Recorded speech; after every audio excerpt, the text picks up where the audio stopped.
PPT. Like Helen ma'am said, I'll just share a quick PPT to brief you on the overall test structure. Then we'll talk about the different components in the English section. I'll brief you on some of the topics there, and I think that should give you a good overview of the test. Okay, just give me a minute. I'm sharing my screen here. So this is just to give you an overview of the entire test structure. There are 4 sections. As you all can see, the first section of the test is the English section, followed by math, reading, and science. You get 2 breaks in between these sections, one after math and one comes after science when you write the essay. So 2 breaks. All in all, this is the timeline, the score, and the scale score. I'll elaborate on the first section, which is the English section, right? So to start with, as you can see in the English section, you're allotted about 45 minutes and you are expected to do 75 questions in that time span. And all of these are divided into 5 passages. So this is an evidence-based test. So nothing comes objectively as per sentences. You get passages, right? And that will break it down to 15 questions per passage, right? And the average timeline that you can suppose is 8 or 9 minutes per passage. That is the time you get for 15 questions to be solved. Now, the score that you get in the English section is going to be 1 point for 1 question. So your overall score gets calculated out of 75, right? However, in each of the sections and for the entire ACT test, there is a composite score that comes out, which is out of 36. So this composite score, also called the scale score, gets converted out of a 36. So your score range can be anywhere between a 1 to 36 in the English section. And of course, then they divide, they use the entire, all of the sections here to find your cumulative composite score or scale score. Okay, now I'm going to stop my share. I'll just stop my share to brief you on what is it that we cover in the ACT English. So basically, in this section, the questions are divided into 3 main categories, right? The first is going to be grammar-related questions, then you will see punctuation-related questions, or you will see rhetorics. So all of these questions get broken down into 3 categories. You're expected to know concepts or know the strategies to different kind of questions. So you have to be acquainted with grammar topics, with punctuation topics, and then some strategies on approaching the rhetorics. I'm sharing my screen again to just tell you what is the kind of number of questions that you can see and how, what is the aim of the English section. So when I say 3 sections, these are 3 sections here.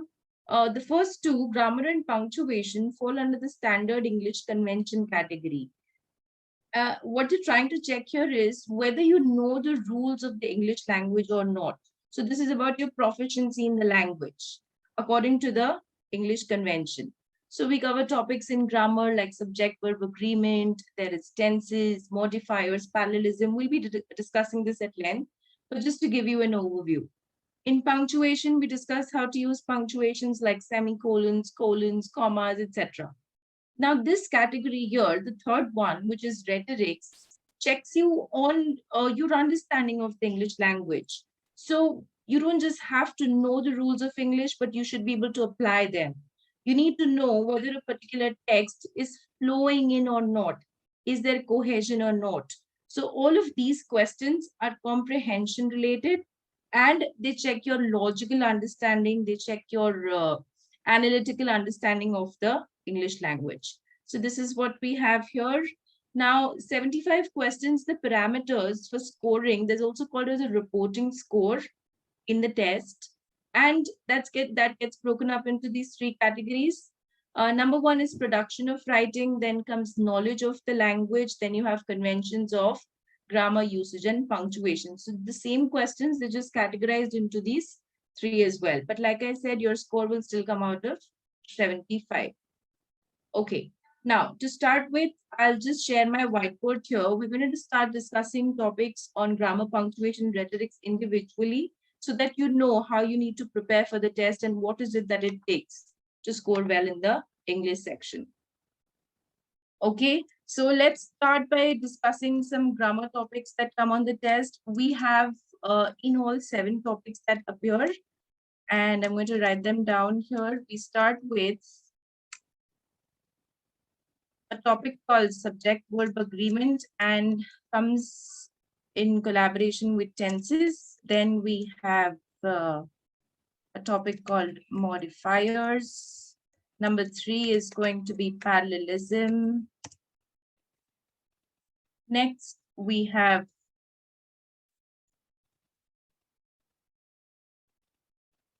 faulty comparison. So I'm just listing out all the topics in grammar that will appear on the ACT English section. We have a pronoun-noun agreement. And finally, we come down to a topic called as relative pronouns. This is also related to pronouns. So as you can see within grammar, you're expected to know these 6 topics. Now, when it comes to the English language, we feel like we know everything, especially grammar. The mindset is that, okay, I'm aware of everything in grammar. But the challenge that comes with in this test is to unlearn certain things, learn new things, number 1, and you're supposed to know tips, tricks, and strategies to the questions. So let's say you know what a tense is. Maybe I will tell you a strategy, or I will give you a quick trick how to answer a question on the ACT. And that's going to be important to learn or know. So let's start. Let's discuss each of the topics in detail to see whether we're aware of it or not, and to learn new things here. So starting with subject-verb agreement. In subject-verb agreement, we have to understand that the verb of the sentence needs to agree with the subject at all times. So if I say the dog barks loudly, I have a sentence like this, and this sentence is correct because my verb of the sentence agrees with the subject here, and both of them are singular. So you have to ensure that when there is a singular subject, you take a singular verb. When there is a plural subject, you take a plural verb. That is what we call as subject-verb agreement. Now, if you're wondering that is this a singular verb? It is, even though it has an S in the end. Reason being that with nouns, we add an S and we make something plural. So if I want to change the word dog to plural, I'll say dogs. But if I want to make a word plural, I simply remove the S. So these are 2 correct sentences wherein you have a singular subject, singular verb, plural subject, and plural verb. Okay, now let's move on to the next bit, which is what are the tips, what are the tricks that you should know with this topic? A simple sentence like this. There is a man and a child in the park. It's an incorrect sentence. The verb of the sentence doesn't agree with the subject here. This needs to be are, because the subject here is a compound subject. You don't have one person, you have 2 people in the park, which is a man and a child. So remember that we don't have to fall for the sound of the sentence. What sounds right, you have to simply go by what is the subject there, identify the subject correctly, and make your choice of the verb. So this has to be there are a man and a child in the park. That's how it goes. To sum it up, it's a lengthy topic, has quite a few lessons, has quite a few tricks. This is just the beginning. Once you get familiar with it, you get more confident. Okay, now let's move on to the next, which is called tenses. So we all know what are tenses, but what differently we do in the ACT when it comes to tenses is just not knowing that, okay, there's a tense table, present, past, past and future, or knowing the subtypes like simple, continuous, perfect. No. Tenses comes down to only one thing, which is consistency. So when I say consistency means that all the words in a sentence need to be of the same tense. You can't have different tenses in the same sentence, one of past and one of future. So always start by getting the consistency part right. And then, yes, we give you certain ways of identifying what's a perfect tense, what's a continuous tense, and you need to know what the subtype is going to be. So since both of these topics are related to words in on the SET, you get a question on subject verb agreement and tenses in conjunction, or they may check you individually on the two topics. We can expect about 4 or 5 questions coming from this category, so need to be well prepared. Let's move on to next, which is modifiers. So topic numbers 2, 3, and 4 fall under the category of sentence structure. We call them sentence structure topics. These are fairly new and challenging. A person might read a sentence and say that, okay, I know that this sentence is right, but it may actually be incorrect. So we teach you topics like these three: modifiers, parallelism, and faulty comparison word pairs, to be able to apply your convention here. I'll give you a simple example.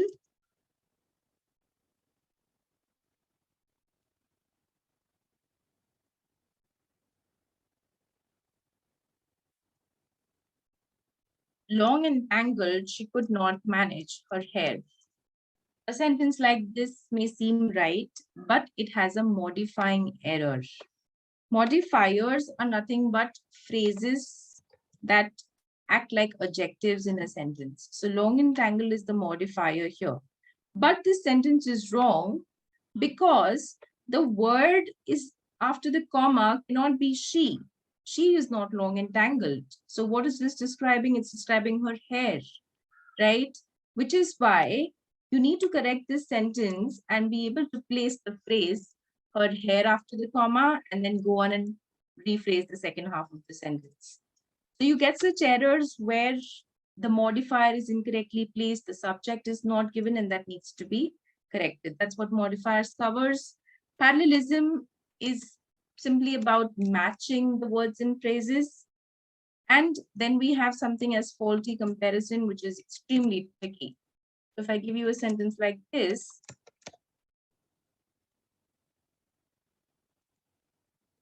the roads of Mumbai are wider than Delhi.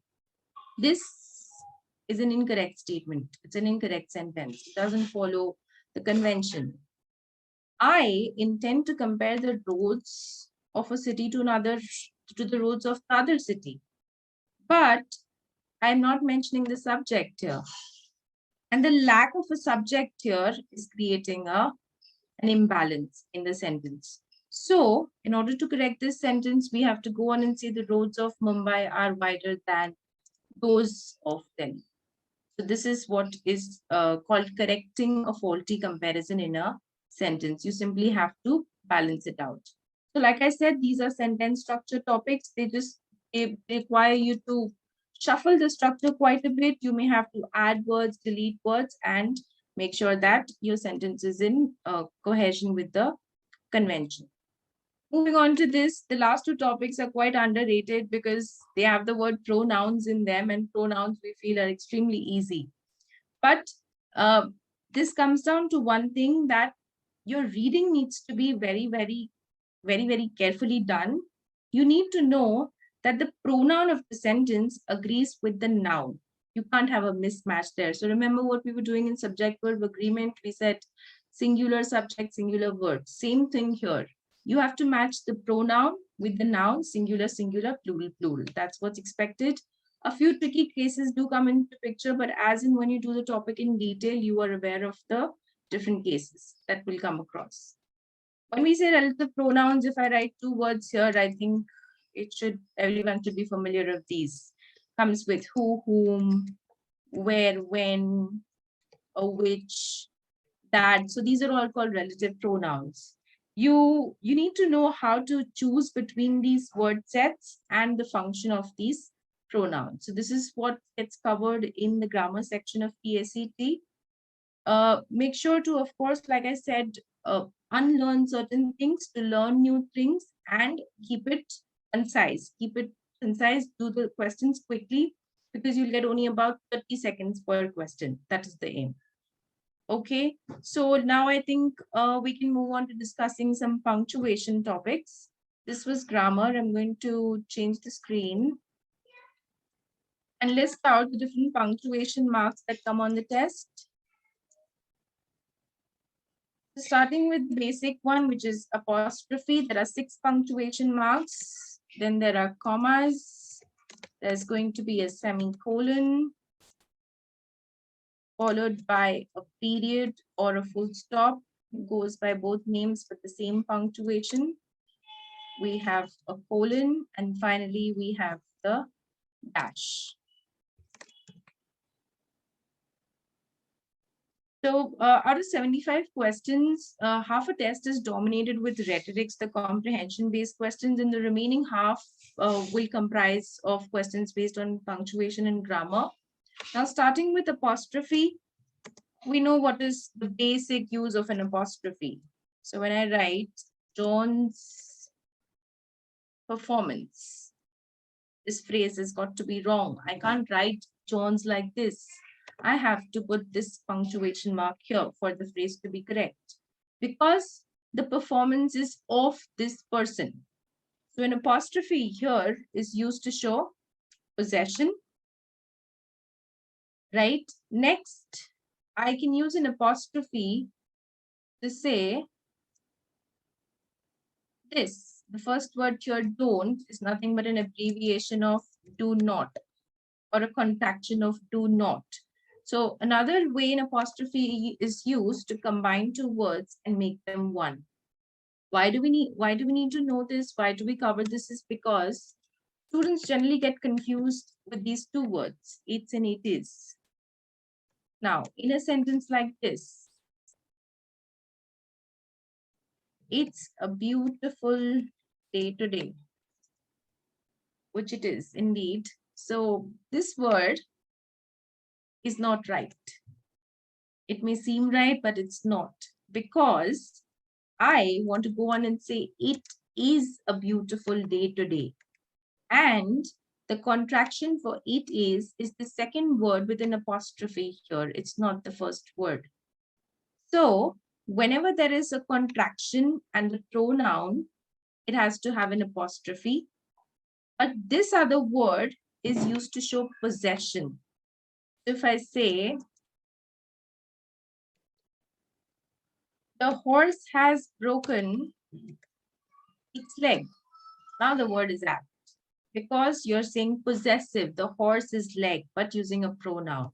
So you see nouns in the possessive form take apostrophes, whereas pronouns in the possessive form do not take apostrophes, and then these are called contractions where an apostrophe is present. So there's a whole list of words. There are certain rules that come into picture. We have to be well aware of these different kind of rules. Now we shall move on to the next punctuation mark, which is comma. Actually, quite an important one on the ACT. You will see the test is dominated with questions on commas.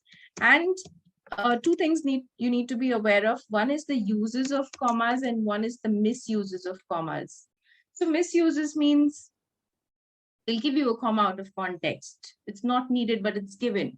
So if you're aware of places where commas should be used and should not be used, the questions become extremely easy to solve, right? So that's what gets covered in the comma uses and misuses. While we're discussing comma uses, let's elaborate on a very simple example here, a very simple way to use a comma.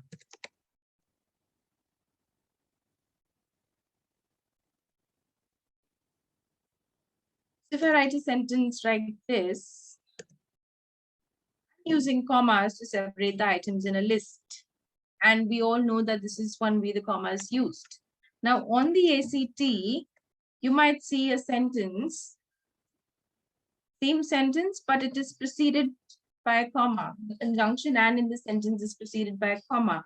And this is correct because in the US and the UK, they use this comma before the conjunction. It's called the Oxford comma.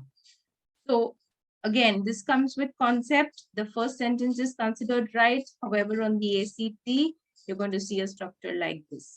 So you need to know what are the different applications or different ways in which a comma can be used. Next, we talk about another very important application of the comma, which is for transitional words. So if I want to use a word like this, in a sentence, I always have to follow it with a comma. I cannot not have a comma after a word like moreover or after a word like however. These are called transitional words. So this is another application, another way in which a comma is used. Next, let's talk about commas for different kind of sentence structures. In the previous example that I took, long and tangled, I placed a comma. Reason being that this first part of the sentence is nothing but a phrase. Whenever you have a phrase or a dependent clause in the beginning of a sentence, it always needs to be followed by a comma. Let's elaborate on this a little. What is a dependent phrase or a dependent clause? What's an independent clause? An independent clause is anything that stands by itself. So another name given to an independent clause is a sentence. So when I say, I am hungry, that's a sentence. If I want to give an example of a dependent clause, I can also call it a fragment. And an example here would be, because I am hungry, not something that can stand on its own. So anything that's a set of words which is standalone, which can do by itself, is called an independent clause. Anything that needs more to it, it's dependent on some other information in the sentence, is going to be called a dependent clause. This example here, long and tangled, is of something we call a dependent phrase. So now a phrase is something which doesn't have a subject or a verb in it, whereas a clause will have a subject or a verb in it. When it comes to commas, all you have to remember is that a dependent, independent structure has to have a comma. Okay, so these are just 2-3 important points when it comes to comma uses and misuses. We can now proceed to the third punctuation mark, which is a semicolon. Now, semicolons and full stops function the same way. By the way, on the ACT, a lot of the punctuation questions revolve around one thing, which is to get the structure of the sentence right. What I mean by structure is, you have to identify whether two parts of the sentences are two independent parts, or are they two depend? Is one part dependent and the other part independent? Sorry, just a minute.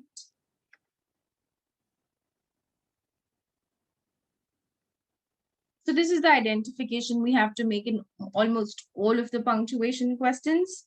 Once we get that right, the next step is the process of elimination. So because this is convention, we know that 3 options have to be wrong and only 1 option is right. You need not know that out of the 4 which is correct, but you need to know which 3 options are wrong, right? So make sure to remember the concept, apply the concept, eliminate 3 options, and then make a choice of the answer here. Coming to discussing semicolons and full stops, they both function the same way. A semicolon is like a full stop, and such a punctuation is used between 2 independent clauses. So a semicolon looks like this, by the way. It's a dot and a comma, and a full stop is this period or dot we put after a sentence. Both of these work between such clauses. Dependent independence will take a comma.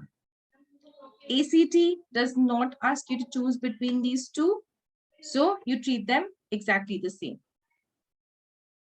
Okay, now I think we should move on to these 2 punctuation marks, which not all of us are very familiar with. Colons and dashes. These are new, and the questions are extremely easy. There are only 3 basic applications of colons the ACT will check you on, and about 4 or 5 dashes.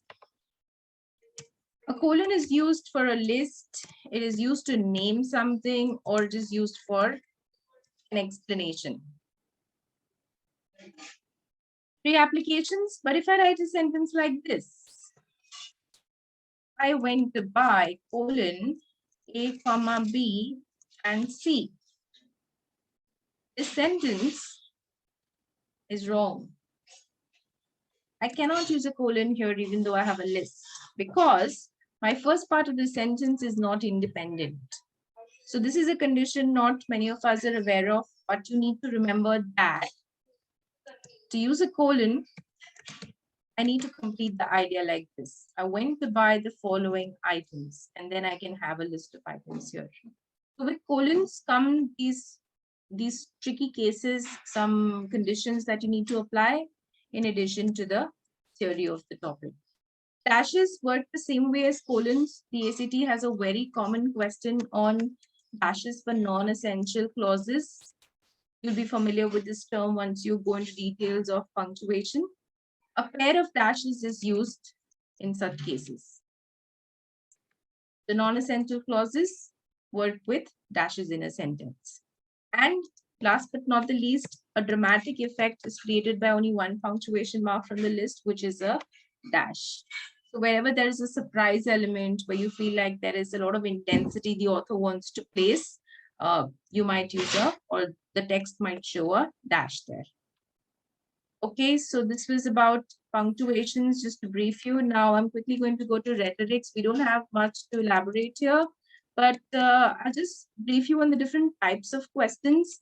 Remember, this category of questions is going to depend a lot on your reading skills. You have to read, but read and comprehend at the same time. You know, our understanding of reading comprehension, this term is very vague. It's very superficial. It means that you're supposed to comprehend while reading. So let me list out certain common question types that come under rhetorics. Number one, it's called redundancy, concision, and register. Then there are questions based on diction and idioms. Quickly moving on to the third category, which is called addition and deletion, followed by something called sentence and paragraph order. And last but not the least, the topic is called transitions. So we have certain topics under the rhetorics category so that we give you strategies on these questions. You have to apply the strategy and then, of course, follow the process of elimination. Everything here is going to go via the process of elimination. And remember, with English convention, there is always a right and wrong. You can classify it into that bracket. But with rhetorics, you may not be able to say that, okay, the other three options are wrong. That's hard to say. It's just that the one you pick will be better than the others, or it follows the strategy that we teach you. So let's go through these topics in brief. The first one, redundancy, concision, and register, is about choosing an option which is the shortest and non-repetitive.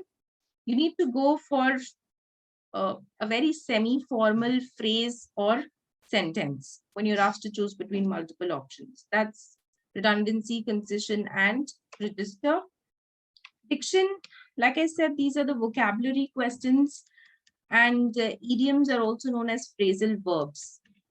What you do here is your previous knowledge of the subject is going to help you. You're aware of the words, the meanings, and phrases like comply with, suspicious of, break down. So you have to know how to use these idioms in sentences. Then comes addition, deletion, the test is dominated with these questions where they ask you, can you add a sentence to a write-up? Can you delete a sentence to a write-up? Keeping in mind that anything that is unnecessary should not be a part of that write-up. Every text, every sentence there in the paragraph or the passage needs to flow. So the rhetorics are going to check you on your analytical skills and on your cohesion skills of the language. Moving on to sentence and paragraph order, you may see a disruption of the order in which sentences are given to you or the paragraphs are given to you. You have to bring order to the text. Finally, last but not the least is transitions. Words like moreover, or something like in fact and indeed is not a requirement. But if it's there, what role is it playing? That's what you have to understand and be able to choose from a set of words given to you. So rhetoric questions revolve around that.